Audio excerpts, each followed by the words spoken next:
If you guys want to feel the old Beijing, see the soul of the city, then dito kayo dapat magpunta sa Shichahai. So this is a very historic lake district dito sa Beijing. Ganda. Ganda ng area, guys. So perfect itong Tanghulo for winter kasi hindi siya natutunaw. Sugar coating. Ito yung Drum Tower, guys. So ang daming historical landmarks dito sa district. Over 700 years old na. Yung mga lolo dito, mga auntie-uncle, mga active pa, oh. This is the oldest commercial street here in Beijing. Ibang atake ng mga lanterns dito, oh. Guys, yung lanterns, sobrang pretty. Wait, i-zoom ko. Ay, ayun. Ayun, oh. Hello, guys. Ni hao from Beijing, China.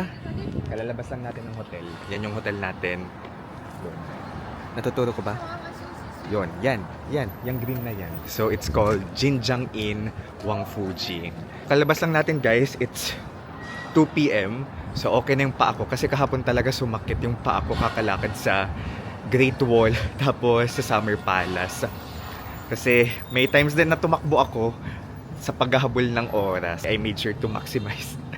So, hanggang last minute, minaximize ko yung oras. Pupunta tayo sa isang lake na sikat dito sa Beijing for winter. Yes, winter ngayon, guys. It's January 5. And to be honest, I expected, bakit may to be honest? Pero I expected na mas malamig talaga yung weather ngayong January kasi winter.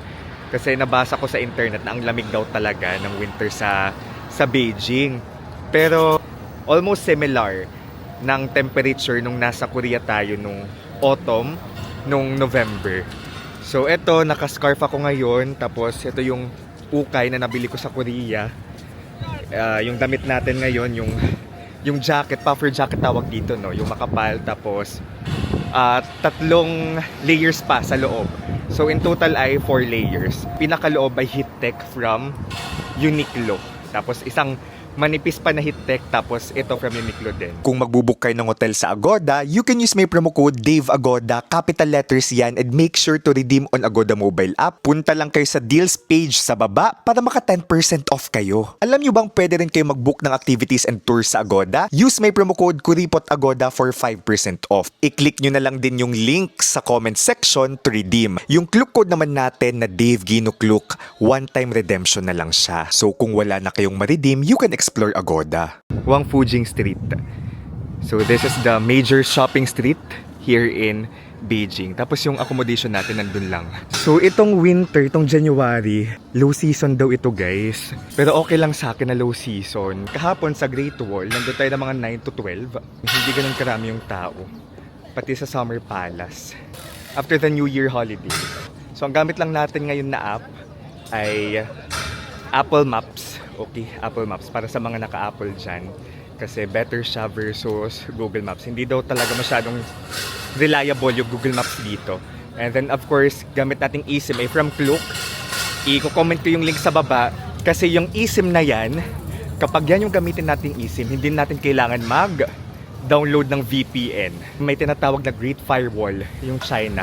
It blocks talaga. Binablock niya yung different apps. Like Facebook, TikTok, Instagram, napaka-strict ng China sa mga ganyan. Pero tayo na-access natin siya kasi yung ginamit nating eSIM, yung nabook natin sa Klook. I-off nyo lang yung location nyo sa mga application. So, nasaan na? Oh, ayun na. Yung train station. Ito, Apple Maps tayo.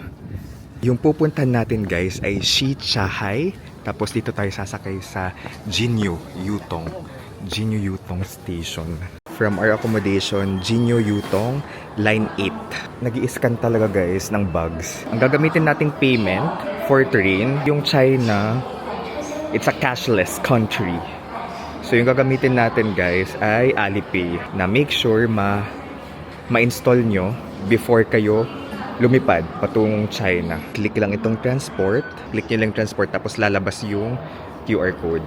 And ito, scan natin yung QR code. Ayun. Scan successfully. Please pass. So, yung next stop natin ay National Art Museum. So dito sa platform, ayan, makita natin yung direksyon ng train. Nandito tayo ngayon sa Jinyu, Yutong, Hutong. Tapos yung baba natin ay Shichahai. Tama, nasa same ano tayo. Yan yung baba natin. So double check nyo before kayo sumakay. The train is arriving. Later na tayo mag-vlog. Exit A2 daw. Dapat tayo umexit. Ayun. Scan lang ulit ng QR code. Okay? Status completed. Station exited. So, punta tayo sa exit A2. So, dito yung exit A2. Pango. May pagkain. Welcome to Shichahai. Alright. Wow. Parang ibang China ito, guys. Charing. This is a different vibe. Different vibe from the places na napuntahan natin. Sa may Wangfujing area. Ayan, may nakita tayong naglalakad in Chinese traditional dresses. Ayun, no? Yung pinin natin, guys, is Shanhai Lake. Right, 4-minute walk from the station. We finally made it dito sa Shichahai district. So this is a famous historical lake district dito sa Beijing. And famous itong district na ito for the 3 interconnected lakes. And ito yung ginagawang playground ng mga tao sa Beijing during winter. Kasi nagiging frozen yung lake. So TBH, to be honest, di ko sure kung frozen yung lake ngayon. Pero let's see. Kung hindi man, edi explore na lang tayo around. Pero famous yung district na ito, not just for winter, pero pwede rin siyang mapuntahan during other seasons, sa iba't ibang season. So at least may idea kayo how this district looks like. Tapos kung yung emperor sa Forbidden City nakatira, ito namang district na to, Shichahai district, ay naging home ng mga royals tapos commoners. Ayan, kita natin yung lake. Kaso parang hindi siya frozen. Frozen ba siya? Parang hindi. Ay, walang nagbabike. Wala akong nakikitang nagbabike, guys. Hindi super malamig ngayon para maging frozen siya. Wala akong alam na pwede kong ma-searchan kung saan pwede mag-search kung may biking ba dito. Anyway, let's just explore the area. Ito siya. Alright. May mga rental dito ng mga Chinese traditional dresses. It's not frozen. Tara, let's explore the area, guys. Isa din talaga ito sa mga legendary na tourist spots dito sa Beijing. This Shichahai, lalong-lalo na yung lake na yan. Tapos maganda din daw dito sa gabi mamaya. Yung mga lanterns, pinapailawan yan. Shichahai means Sea of 10 Temples. Kasi originally, itong area na to, it was surrounded by 10 Taoist and, tama ba, Taoist and Buddhist temples. Tapos kaya kasi yung mga tao nung ancient times naniniwala na yung lake ay dagat. Kasi walang dagat sa area na to, malayo ata sila sa dagat. Kaya pinaniwalaan nila na yung lake ay yung mismong dagat. Wala lang. Sharing lang ng mga interesting facts. May mga restaurants, may mga shops. May nagbabike din naman dito. May mga pedicab. English nila ako, guys. May mga nag-o-offer ng tour. But as a Kuripot traveler, lakad-lakad lang tayo dito around the lake. Ganda ng araw. At may public toilet dito. You know. Very touristy area. May mga photographer. So aside from the lake sa Summer Palace, kung nasaan tayo kahapon, itong lake na to dito sa Shichahai, yung isa sa mga pinaka-famous talaga, iconic na lakes here in Beijing. Tapos around maraming hutongs. So yung hutongs, yan yung mga narrow alley dito sa Beijing. And yun din yung explore natin today, yung mga narrow alleys. Ganda. Wala masyadong puti, guys. Tapos definitely walang Filipino at all akong nakikita. Like, puro locals, puro Chinese. Puro Chinese nationals. Chinese nationals. Yan. Yung mga tanghulu. Daming street food dito, guys. So this area is the old Beijing, itong Shichahai district. Kasi as the city grew, nag-modernize yung city, pero itong neighborhood na itong area na to, it stayed true to its roots. And in fact, may mga alleys dito or mga tinatawag na hutong na 700-year-old alleys. So I cannot wait to feel the, historic ancient vibe of this area. And sa likod natin, yan yung tinatawag na Yinding Bridge. Nandito yung lake, guys. Tapos this lake, ito yung nagsilbing final destination. Final destination na mga boat na nagde-deliver ng mga different products such as silk. So ito yung naging final destination nila. Itong lake dito sa Shichahai. If you guys want to feel the old Beijing, see the soul of the city, then dito kayo dapat magpunta sa Shichahai. So this is a very historic lake district dito sa Beijing. Yan na yung tinatawag na hutong o yung mga narrow alleys. Ganda. Ganda ng area, guys. Yung historian sinasabi na first there was this district, Shichahai. The next there was Beijing. Kasi yung Beijing daw, it was built around this lake kasi ito yung naging source nila ng water na syempre essential para mabuhay yung tao. Yung mga capital, di ba, kailangan may mga bodies of water talaga para masustain yung buhay ng mga tao. May mga pedicab. What if bili tayo dito ng tanghulo? Hanap tayo ng tanghulo na appetizing for me. Yung may twist, charing.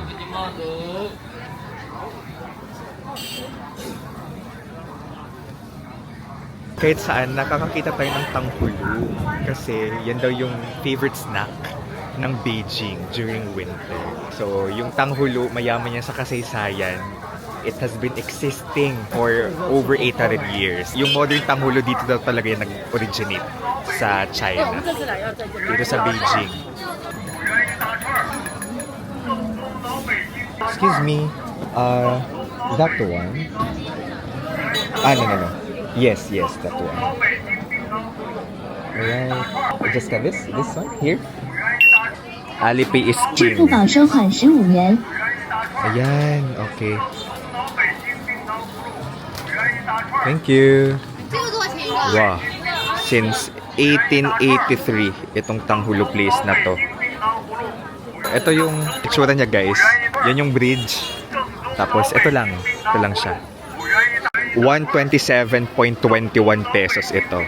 Talare. Okay? Tara. Our first Beijing tanghulo, guys. Nakakain pala to.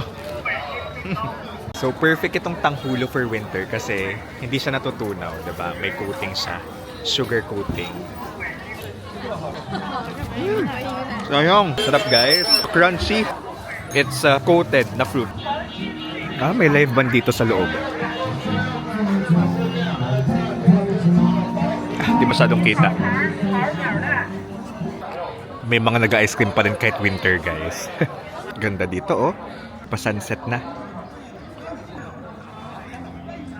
Sa pagbabayad pala through Alipay, buksan nyo lang yung Alipay app tapos ito, click nyo yung pay or receive. Okay, tapos iscan nyo lang yung QR code nyo doon sa store kasi may mga scanner sila ng QR code. So this is king kapag magta-travel in China.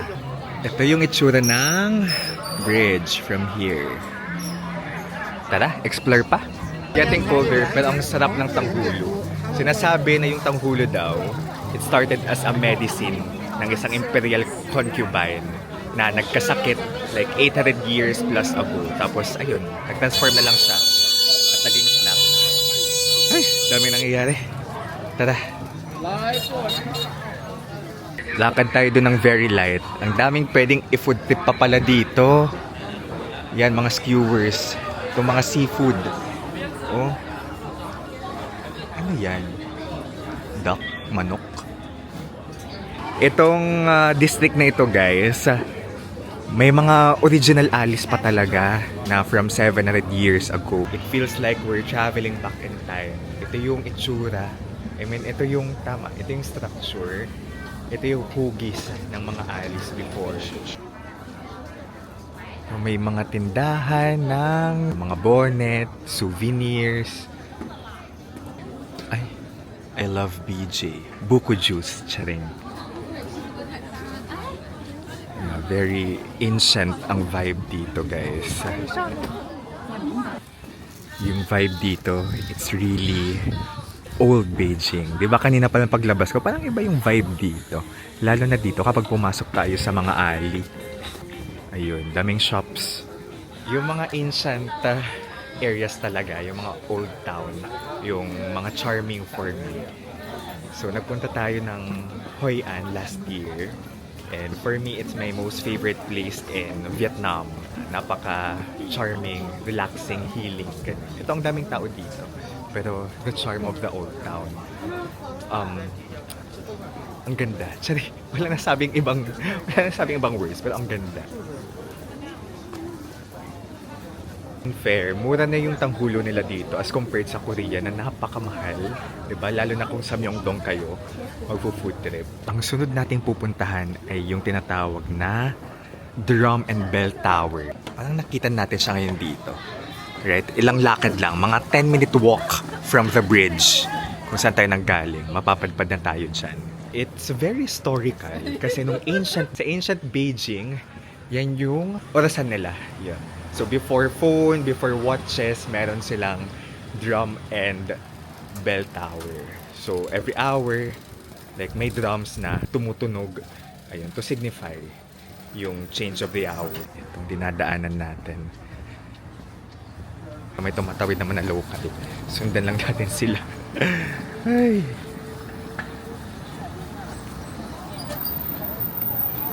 Culture shock or weird thing dito sa Beijing. Naka-green pa for pedestrian, tapos hindi nagsastop yung sasakyan. Or same ba ng naka-green din ba for them? Nakita niyo naman kanina, di ba, tumatawid na, tapos may mga dumadaan pa rin. Here we are. Ito yung drum tower, guys. So, ang daming historical landmarks dito sa district. Itong pula na to. So, both the drum and bell towers ay over 700 years old na. Grabe. So, in front of us, that's a piece of history. Mayamang kasaysayan. Charing. This is the drum tower and nandun yung bell tower. So, without these two, hindi magigising yung Beijing. Charing. During the ancient time, nalalaman lang yung oras ng Beijing dahil sa dalawang towers na ito. Okay? Sila yung nagsilbing orasan bago pa man magkaroon ng cellphone or ng watch. May mga nagpo-photoshoot sa likod. Yung isa naka-traditional Chinese dress. So, grabe, napakayaman talaga ng kasaysayan ng China. Di ba laman to? Yung China talaga laman lagi siya ng history books, di ba? From elementary to high school to college. Hindi mawawala yung China kapag usapin ng world history. Not just Asian but world history. And habang nalaman ko, 'di ba, yung kasaysayan, yung konteksto, yung background ng mga napupuntahan nating lugar, dito ko mas na-appreciate yung tour, yung travel ko, 'di ba? Mas surreal sa feeling na 700 years old na pala to, tapos ito yung naging rule niya sa ancient China. Tapos surreal na napupuntahan natin siya. It feels like, again, I am traveling back in time. Grabe kung paano nila na-preserve yung mga ganitong historical marvels. Puntahan naman natin yung bell tower. So ito yung drum, yung bell, lakarin natin. Ang majestic, may nagpa-photoshoot. And yeah, ito may square dito. The Bell and Drum Square. May naglalaro ng sipa. Wow, so this is the bell tower. Yarn. It's a vibe dito, guys. Grabe. Ito na yung isa pang tower. And nakita natin dito, may mga lolo, auntie, uncle, mga bagets. Ayan. Yung mga lolo dito, mga auntie, uncle, mga active pa, nagsisipa, may nagbabadminton. Grabe! I love that. Napunta tayo dito. Nakakalokal yung makita yung, ganitong scene, eksena dito sa Beijing. May nagla-live sa likod, baka live selling yan. Ang refreshing ng experience. Wala, everyone's just happy. Tapos mukhang ako lang yung foreigner dito, guys. Ako lang yung Pinoy. Kulang sa puti. Monday ngayon, guys, and generally, yung mga tourist attractions talaga, just like this, the towers, the Bell and Drum Towers, ay close every Monday. Forbidden City ay close din. So, Forbidden City, that's a major. So, that's the body, kinoconsider the body of Beijing. While these towers are considered the head of Beijing. Bukas pa tayo pupunta sa Forbidden City, okay? Kung pupunta kayo sa mga historical sites, make sure to avoid Monday na lang. Huwag nyo siyang isama sa itinerary ninyo kapag Monday. Itong mga surrounding areas dito sa Shichahai District, marami pa rin naman kayong pwedeng mapuntahan. Itong park, like itong square na to, it's an experience going here, Proper perspective, the drum tower, and here's the bell tower, okay? Ayun, balik tayo sa may lake, guys. Malapit lang naman. Gusto kong makita yung lanterns na umilaw. Kasi feeling ko iba yung vibe ng lake area sa gabi. Ayan, may foreigners na nakikilala or di ko sure kung friends na talaga sila. Pero ang saya dito, guys. Energetic, vibrant. Wala. Daming babies na super duper cute. Ay, ang ganda, oh. Ito yung mga tinatawag na heartbeat of Beijing. Yun. Ito na naman tayo. Naka-green. Pero yung mga sasakyan kanina, ayan, patuloy na lumalarga. Yan yung mga naka-yellow. Parang sila yung mga enforcer dito kung pwedeng tumawid. So okay naman daw. Dami nagpipicture sa drum tower. Ibang lupalop naman to ng area.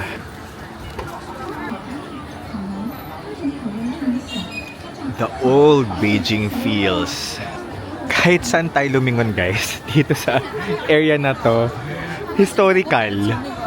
So itong street na to, this is called Yandai Shieje or Yandai Shi Street. And this is the oldest commercial street here in Beijing.